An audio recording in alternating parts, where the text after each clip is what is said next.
జనసేన ఆవిర్భావ దినోత్సవం హైదరాబాద్ లో ఘనంగా జరుపుకుంటున్నారు. ఆల్రెడీ మొదలు పెట్టారు సంబరాలు. ఎలా అనిపిస్తుందండి? పవన్ కళ్యాణ్ గారు ఈసారి ఇంకేం చేయబోతున్నారు అనుకుంటున్నారు? సార్, పవన్ కళ్యాణ్ గారు ఈ రోజు ఇచ్చే ఆయన ఏది స్పీచ్ ఇద్దాం అనుకుంటున్నారో ఎంటైర్ నేషనల్ మొత్తం ఇంటర్నేషనల్ మొత్తం ఎంతో ఆతురంగా ఎదురుస్తున్నారండి. ఆయన ఇచ్చిన ఐడియాలజీ కానీ ఇప్పుడు వరకు చేసిన ఐడియాలజీ ఎంతో సక్సెస్ ఇచ్చారు. ఆయన ఐడియాలజీ ఒక జనసేనే కాదండి, ఇండియా ఎన్డీఏ పార్టీలో ఉన్న తెలుగుదేశం పార్టీకి బీజేపీకి కలవరం పార్టీని ఆయన పవన్ కళ్యాణ్ ఎంతో కలిపి ఎన్నలేని మెజార్టీ 100% స్ట్రైక్ రేట్తో 21 సీట్లు అండి, 20 సీట్లు గెలిచారు, 2 ఎంపీ సీట్లు గెలిచారండి. ఎవరు మా ఇంటర్నేషనల్ ఎవరు అంత స్ట్రైక్ రేట్ గెలిచిన నాయకుడు ఎవరు లేరు. అలాగే ఈ మధ్యన ప్రతిపక్ష నాయకుడు మాజీ ప్రతిపక్ష నాయకుడు కావాలనుకున్న సీఎం వైసీపీ పార్టీ నాయకుడు జగన్మోహన్ రెడ్డి గారు ఈ మధ్యన కామెంట్ చేశారు, కార్పొరేట్కి ఎక్కువ, ఎమ్మెల్యేకి తక్కువ అని.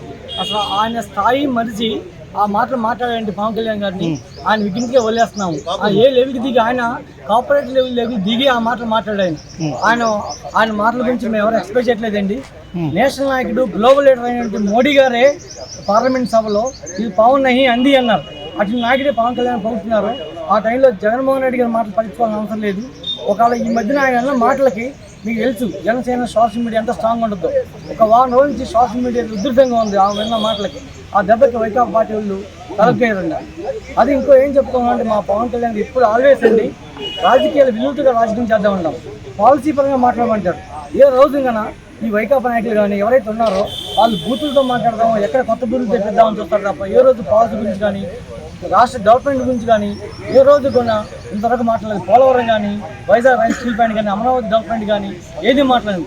ఏది వస్తుందా, కొత్త స్కీమ్ వస్తుందా, ఎంత కమిషన్ తీసుకుందామా, ఎంత పంచుకుందామా, ఇదే మాట్లాడు తప్ప రాష్ట్రాన్ని గత 5 సంవత్సరాల్లో రాష్ట్రాన్ని 20 years బ్యాక్ తీసుకెళ్ళారండి వైకాపా పార్టీ. మళ్ళీ ఈరోజు ఎవరైనా మళ్ళీ ఆ పార్టీ రాకూడదని దేవుడిని ప్రార్థించుకున్నారండి. అది అలాగే పవన్ కళ్యాణ్ ఈరోజు ఆయన ఇచ్చే చిత్రాల సభలో ఆయన ప్రసంగం కోసము అన్ని పార్టీలు ఎదురు చూస్తున్నారండి. ఏమి ఇస్తారు, ఎలా ఇస్తారని చెప్పేసి. ఈరోజు 5 లక్షల ఎక్స్పెండ్ చేస్తే 10 lakhs అంటున్నారు ఎక్స్పెండిషన్. అలా దాటిపోతుంది పవన్ కళ్యాణ్ గారు. పవన్ కళ్యాణ్ ఏ రోజు ఆయన ఒక పిలిపిస్తే ఏమీ ఆశించకుండా మేము మీకు తెలిసి వేరే పార్టీ వాళ్ళు ఎంత ఖర్చు పెట్టాలో ఒక సభ జరగాలంటే అటువంటి దానికి జనసేన పార్టీ సభ పెడితే ఏమీ ఆశించరండి. సొంత ఖర్చులతో నాయకులు ఈరోజు తెలంగాణ నుంచి కూడా రూలింగ్ లేవు ఇక్కడ. అయినా ఇక్కడి నుంచి వేలాది మంది కథ చెప్తున్నారు చిత్రాల సభకి. వాళ్ళ మన 186 కోట్లు ఖర్చు పెట్టారని కొంతమంది విమర్శిస్తున్నారు. అదంతా రూమర్ అండి. ప్రతిపక్షాలు కావాలని చేసిన మీడియాలో, ఎలక్ట్రానిక్ మీడియా, సోషల్ మీడియాలో చేసిన రూమర్ తప్ప ఏం లేదు. పవన్ కళ్యాణ్ ఒక పైసా ఖర్చు పెట్టి జనం కోసం ఓన్లీ ఆపరేషన్ కాస్ట్ ఏముంటే అక్కడ ఖర్చు పెడతారు తప్ప జనం తీసుకొస్తారు. కానీ మాకు అలవాటు లేదు, జనసేన చేరండి. ఫస్ట్ టైం ఇండియాలో జీరో పాలిటిక్స్ బడ్జెట్తో రాజకీయం చేద్దామన్నారు. 2014లో ట్రై చేసాము, అది 2019 చూసాము, 2024 ఇంప్లిమెంట్ అయింది. జీరో పాలిటిక్స్ ఎవరు ఖర్చు పెట్టలేదు. ఎంతవరకు ఖర్చు పెట్టామో, వేరే వాళ్ళు ఎంత ఖర్చు పెట్టారో ఈ మీడియా వాళ్ళు చూసుకోవచ్చండి. అది వితౌట్ ఖర్చు పెట్టకుండా zero politics budget first time implement చేసే రాజకీయాల్లో 100% సెక్యూరిటీ గెలిచిన నాయకుడు ఎవరు ఉన్నారంటే అది పవన్ కళ్యాణ్ గారు. సో అంటే పిఠాపురం సభలో 1 hour స్పీచ్ దద్దరిల్లు అవుతుంది అనుకోవచ్చు అంటారా? ఇవి చాలా ఎక్స్పెక్ట్ చేయొచ్చండి స్పీచ్. ఆ స్పీచ్ కోసం కొన్ని లక్షల్లో నాలుగు ఆంధ్ర ఏంటి, తెలంగాణ ఏంటి, ఇండియా ఏంటి, ఇంటర్నేషనల్ నిన్న కూడా మీరు చూశారు. ఇంటర్నేషనల్ నుంచి కూడా ఎంతమంది ఫ్లైట్లు, ఎంతమంది సొంత ఖర్చులతో పెట్టి ఒక పార్టీ ఆవిర్భావ అనేది ఏ పార్టీలకు జరగదండి. వాళ్ళకి అసలు జనసేన పార్టీకి వేలమానులు శ్రేయాభిలాషున్నారు కాబట్టి ఆ విధంగా వస్తున్నారు. అందరికీ నమస్కారం. మా పవన్ కళ్యాణ్ గారి ఇలా ఆవిర్భావ సభకి మేమందరం ఆడక పాలైన పరిస్థితులు ఎక్కడ చేసుకున్నాం. మేమైతే నేను పిఠాపురం వెళ్ళాల్సినండి, నాకు కొద్దిగా ఇబ్బందుల వల్ల ఇక్కడ ఆగిపోయాను. అయినా సరే the great Pawan Kalyan, the great దేవుడు. ఏమని చెప్తారు పవన్ కళ్యాణ్ గురించి చెప్పమంటే? అసలు మీరు పవన్ కళ్యాణ్ అంటే ఒక సామూహిక శక్తి, మామూలు మనిషి కాదు. ఆయన ఒక ఆంజనేయ పుత్రుడు. అది నువ్వు ఓడిపోయావు అని వాళ్ళు ఎప్పుడైతే తిట్టారో వాళ్ళు తిట్టే మమ్మల్ని అందరిని ఒకటి చేశారు. మేము వాళ్ళందరికీ సహకరించి మా పవన్ కళ్యాణ్ గెలిపించుకున్నాం. ఇలా అసెంబ్లీ గేటు దాకనేనని ఆ మనిషి అనకూడదు. అది ఆడపిల్ల, మనం గౌరవిస్తాను, ఆ మాట్లాడకూడదు. గేటే దాకనేను ఉంది, గేటు తన్నుకొని వెళ్ళాడు. ఇప్పుడైనా మీరు దమ్ముంటే రండి గేట్లోకి మాట్లాడతాం. మీకు ఆ దమ్ము లేదు, కార్పొరేటర్కి ఎక్కువ, దీనికి తక్కువ అని మీరు ఎట్ట మాట్లాడతారు సార్? మీరు ఒక విలువ ఉంటే మీ విలువతో మాట్లాడండి, అది గౌరవంగా ఉంటుంది. అంతేగాని మీరు మీకు ఏదన్నా అడగాలనుకుంటే నువ్వు ఏడ రోడ్డు వేయలేదు, ఏం చేసావని అడగండి. మీ అయ్యాంలో శ్రీశైలం ప్రాజెక్టులో గుంట ఉంది, ఆ గుంట పొడవు రా అని చెప్పారు, ఇంత మడుగు లేదు. పోలవరం కట్టండి రా అన్నారు, వాడికి అసలు ఆ నీటి పోరాలు చాకలే. ఇద్దరికి ఒకడికేమో ఉమ్ము వచ్చింది, ఒకడికేమో అసలు ఎందుకు పనికిరాడు. అవన్నీ తెలుసుకొని రా బాబు. అవి తెలుసుకొని మీరు పోలవరం కట్టాలి, అవి కావాల్సింది. నేను అన్ని సంక్షేకాలు వచ్చాను, నేను బటన్లు నొక్కాను. నువ్వు ఎవరు నొక్కేవారు అసలు? ఎవరికి ఇచ్చారు డబ్బులు? ఎవరికి ఇలా మాకు 37,000 మందిని ఆర్టీసీ కార్మికుల్ని రేషన్ కార్డులు తీసేసిన ఘనత జగన్మోహన్ రెడ్డి. కావాలంటే నీ ఇష్టం వచ్చిన కేసు పెట్టుకుని నేను పోతా జైలుకి. మీ వాళ్ళే కదా కేసు ఎందుకు పెడతారులేండి. వాడు చేసిన తప్పుడు పనులకి వాడే నాశనం అయిపోయాడు. పక్కమ్మటోళ్ళు తిట్టిన తిట్లకే మేమంతా ఒకటే మా పవన్ కళ్యాణ్ గెలిపించుకున్నాం. మళ్ళా ఇంకా ఇప్పుడు ఇంకా వాళ్ళు చేసే పనులకి ఇంకా మేము ఇంకా అభివృద్ధి అవుతాం, మేమే గెలుస్తాం. మళ్ళా పవన్ కళ్యాణ్ గారు ముఖ్యమంత్రి ఎప్పుడు అవుతారు అనుకుంటున్నారు? అది మీరు అడగకూడదు, మీరు చెప్పకూడదు. ఎందుకంటే అది మేము ఒక ఉమ్మడి కుటుంబంలో ఉన్నాం. అది మా నాయకుడు చెప్తాడు ఎప్పుడు అనేది. అది మీరు గమని మీరే ప్రశ్నలు వేస్తారు.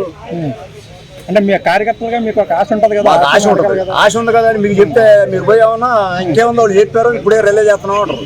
అట్లా చేయం మేము. మా నాయకుడు చెప్తాడు ఇప్పుడు అవబోతున్నాం అని. మేము 15 ఏళ్ల పాటు నువ్వే ముఖ్యమంత్రి ఉండే సీఎం అంత బలం ఉందనుకుంటున్నారా మీరు 2 రాష్ట్రాలలో? పక్కాగా. అది మేము అదే మీరు అడిగే ప్రశ్నలు అయ్యే ఉందా అని అడిగితే ఇప్పుడు మీరు పోయి ఏమేస్తారు? ఇంకేముందో చెప్పారు నువ్వే సీఎం అని వచ్చాడు. సరే ఉందా లేదా చెప్పండి మీరు ఫస్ట్. మాకు ఇప్పుడు ప్రస్తుతానికి 15 సంవత్సరాల పాటు నువ్వే ముఖ్యమంత్రి అని చెప్పినాం. మా నాయకుడు చెప్తాడు. మా నాయకుడు చెప్పినప్పుడు అప్పుడు మేము దాన్ని ట్రై చేస్తాం. మాకు ఉంటుంది ఆశలు. మా ఆశలు మీకు ఎక్కడ చెప్తాం? అంతే. నా పడ మీద కోతింది ఎవరు ఉంటుందో కుదిరిద్దా? కొడాలి నాని, రోజా, పేరు నాని ఇలాంటి వాళ్ళందరే దండాలు. వాళ్ళ పుణ్యమే మాకు. వాళ్ళందరూ తోటి మేము ఇలా అందరూ ఒకటయ్యి అది ఏంద్రబాబు మేము వాళ్ళకి ఎత్తే మీరందరూ ఇద్దరు మమ్మల్ని చేశారు అన్నేమో. అమ్మరామ్మ వాడు ఎప్పుడన్నా గెలుతాడేకా ఈ జన్మలో గెలవడు. అసలు రోజా అసలు సీట్ అయ్యి వాళ్ళు ఐరన్ లెగ్ అంటారా? అనాలని ఆడపిల్ల మనం గౌరవం మాట్లాడతాం. సింగిల్ గా రాలేరని అంటారు కదా కొడాలి నాని వీళ్ళందరూనే. సార్ సింగిల్ గా రాలేరు అంటున్నారు కదా కొడాలి నాని. వాళ్ళకి ఏం చెప్తారు? వాళ్ళ ఆలోచన ఏంటంటే మేము సింగిల్ గా 3 సార్లు చీలిపోయాం. చీలిపోతే 500 తోటో 1300 తోటో గెలిచిన వాళ్ళు. అంతేగాని వాళ్ళకేం ఏం లేదు నెట్వర్క్. మేము ఎప్పుడైతే మేము ఎందుకు ఆలోచించామంటే ఎట్ట కాదురా బాబు రాష్ట్రం బాగుపడాలంటే రాష్ట్రాన్ని అభివృద్ధి చేయాలి. మాకు రాజధాని లేదు, పోలవరం లేదు, ఇంకా ఉన్న ప్రాజెక్టులు ఉన్నాయి. ఆ కడపకు నీళ్ళు లేవు. వాడు పులివెందుల పులి ఏం చేస్తుంది పిల్లి మరి ఎంత పొడుగా కడపకు నీళ్ళు లేవు. మరి ఇవన్నీ చెప్పాలి కానీ అసుంటి మా అనేసి నువ్వు పవన్ కళ్యాణ్ మీద ఇంకా పవన్ కళ్యాణ్ ఏమనంటే మేము తట్టుకోలేము. కాకపోతే మా సార్ ఏం చెప్పిండంటే మీరు ఎవరు కూడా తొందరపడి మాట్లాడబాండే, మన రాష్ట్ర అభివృద్ధి కోసం మాట్లాడదాం. వ్యక్తిగతంగా టార్గెట్ చేస్తుంటారు పవన్ కళ్యాణ్ గారిని, పర్సనల్ గా టార్గెట్ చేస్తుంటారు. అందుకే రాజకీయంగా ఏం అనలేకంటారా? ఆ రాజకీయంగా ఏం చేయలేడు. అసలు పవన్ కళ్యాణ్ గారిలో మీకు ఏమి నచ్చింది? అసలు ఏమర్థం ఏంటి మీకు? ఈ ప్రోగ్రామ్ ఎంతో గ్రాండ్ గా సక్సెస్ చేసినందుకు మీ అందరికీ స్వాగతం సుస్వాగతం అలాగే ప్రార్థించుకుంటున్నాము. ఈ ప్రోగ్రామ్ అండి మళ్ళీ గత లాస్ట్ 4 years నుంచి మేము ఎవ్రీ ఇయర్ జనసేన ఆవిర్భావ దినోత్సవాన్ని ఎంతో ఘనంగా జరుపుకున్నాము. ఈ కార్యక్రమంతో పాటు ఈ రోజున చిత్రాలు జరుగుతున్న కార్యక్రమం కూడా ఇక్కడి నుంచి వేలాదిగా తెలంగాణ నుంచి కూడా వేలాదిగా నాయకులు వీరమహిళలు అటెండ్ అవుతున్నారు. ఈరోజు చాలా ఎంతో గర్వకారణంగా ఉంది. మా మిత్రులు చెప్పినట్టుగా ఇండియాలోనే ఎవరు ఛాలెంజ్ చేసి 100% సెక్యూరిటీ గెలిచిన నాయకుడు ఎవరు లేరు. ఈ మధ్యన ప్రతిపక్ష నాయకులు మాజీ సీఎం లాంటి వాళ్ళు ఎన్నెన్నో కామెంట్ చేశారు. ప్రధానమంత్రి మోడీ లాంటి వాళ్ళే అది రావన్నాయి అంది అన్నారు. అసలు నాయకుడికి వేరే వాళ్ళు ఇవ్వాల్సిన అవసరం లేదు. మా నాయకుడికి అసలు నాయకుడు ఈరోజు పవన్ కళ్యాణ్ ఐడియాలజీ నచ్చి ఎంతమంది వాళ్ళు ఉద్యోగస్తులండి ఐటీ పీపుల్ ఎంతోమంది ఈ కార్యక్రమంలో పార్టిసిపేట్ చేసి చాలా సక్సెస్ చేస్తున్నారు. ఇదే కార్యక్రమం కాదు, ప్రతి కార్యక్రమం ఏ కార్యక్రమం పట్టుకున్నా ఈ కుకటపల్లి మోతినగర్లో ఈ మోతినగర్లో చాలా ఘనంగా అంగంగా వైభవంగా చేస్తున్నాం. మేము దానికి సహకరించిన నాయకులకి మిత్రులకి వీర మహిళలకి ఎంతో రుణపడి ఉంటామని జన సైనికులకి మీడియా మిత్రులకి కూడా స్వాగతం సుస్వాగతం అండి. చాలా అలాగే పోలీసులు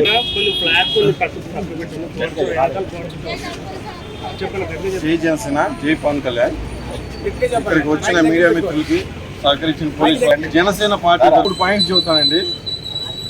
12 సంవత్సరాలు తెలంగాణలో పార్టీ పెట్టి ఇప్పుడు 3 పాయింట్స్ చెబుతాను. ఒక ఎగ్జాంపుల్గా తీసుకుంటే సీట్లు గెలిపించినా కూడా అసెంబ్లీలోకి వెళ్లకుండా ప్రజల తరపున వాయిస్ వినిపించకుండా అపోజిషన్ లీడర్గా ఇస్తేనే వెళ్తానంటున్న ఒక పార్టీ అధినాయకుడు ఎక్కడ? 12 సంవత్సరాలు ఏ చిన్న అధికారం లేకపోయినా కూడా పీపుల్ తరపున పోరాడి ఒక చేయూత అవుతేనండి, ఒక మనకి పార్టీ కార్యక్రమాలు చాలా చేశారు. ఒక రైతులు, కౌలు రైతులకు అయితేనేవ్వండి, లేకపోతే చేనేత కార్మికులకు అయితేనేవ్వండి, శ్రామిక కార్మికులకు అయితేనేవ్వండి, శ్రామికులకి దానికి ప్రతి కార్యకర్తకి కూడా, ప్రతి ప్రజలకు కూడా 11 సంవత్సరాలు అండదండలను ఇచ్చి ఈ స్థాయికి పార్టీని తీసుకొచ్చిన జనసేనాని గారు ఎక్కడ, వేరే వాళ్ళు కామెంట్లు చేసిన వేరే వాళ్ళు ఎక్కడ? ఒకసారి మీరు ఆలోచించాలి. మనకి చేసిన కామెంట్లు కార్పొరేటర్కి ఎక్కువ, ఎమ్మెల్యేకి తక్కువ. ఇప్పుడు ఎవరండి దేశంలో 100% స్ట్రైక్ రేట్ సాధించింది ఎవరు? 21 స్థానాలకు 21 స్థానాలకు 2 స్థానాలు ఎంపీ స్థానాలకు 2 ఎంపీ స్థానాలకు గెలిచిన పార్టీ ఎక్కడ? వైనాట్ 175 అన్న ఆ వ్యక్తి ఎన్ని సీట్లు గెలిచారో ఆయన ఎక్కడ? సో అపోజిషన్ అనేది ఒక పీపుల్ని రిప్రజెంట్ చేసే వ్యక్తి. ఆ హుందాతనాన్ని అసలు మీరు ఒక 10 సంవత్సరాలు మనకి స్టెప్ బ్యాక్ తీసుకుంటే, పవన్ కళ్యాణ్ అనే వ్యక్తి అసలు రాజకీయం రాదు. పవన్ కళ్యాణ్ అనే వ్యక్తి యొక్క జనసేన పార్టీ ఒక అసలు రాజకీయ పార్టీయే కాదు. పవన్ కళ్యాణ్ అనే వ్యక్తి యొక్క జనసేన పార్టీ దగ్గర ఉన్న వ్యక్తులు బిలో 18 పీపుల్, అంటే రాజకీయ గుర్తింపు లేని వాళ్ళు. ఇక్కడ మీరు చూడండి, ఏ వయసులు భిన్న వయస్కులు అందరూ ఉన్నారు. 70 పీపుల్ ఉన్నారు, 60 పీపుల్ ఉన్నారు, 35 పీపుల్ ఉన్నారు, 40 పీపుల్ ఉన్నారు. We are all employees. 90% of the people we are supporting for Janasena are really employees, either it could be private or public or government sector, right? దీని గుణంగా మేము ఒక్కటే చెప్పదలుచుకున్నాం. ఒకటే last point, Janasena before 2024, after 2024 దేశంలో ఏదైనా ఒకే ఒక్క వ్యక్తి వైపు రాజకీయాలు చూస్తున్నాయి అంటే after Modi it is only Pawan Kalyan. జై జనసేన, జై.